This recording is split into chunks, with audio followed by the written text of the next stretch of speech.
أعوذ بالله من الشيطان الرجيم. بسم الله الرحمن الرحيم.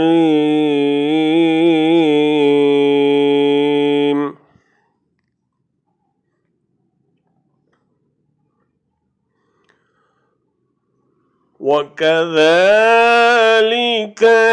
يجتبيك ربك ويعلمك من تأويل الأحاديث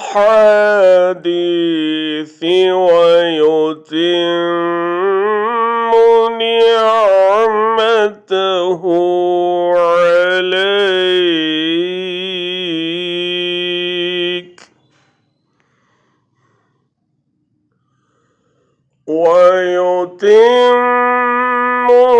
نعمته عليك وعلى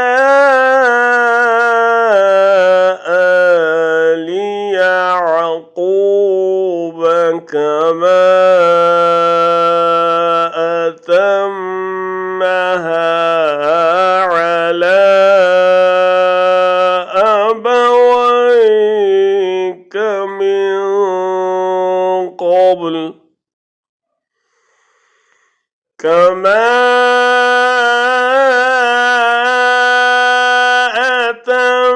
أتمها على أبويك من قبل إبراهيم وإسحاق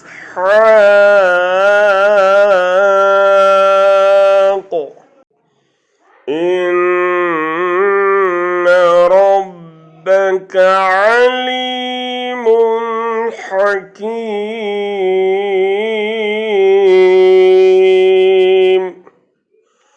صدق الله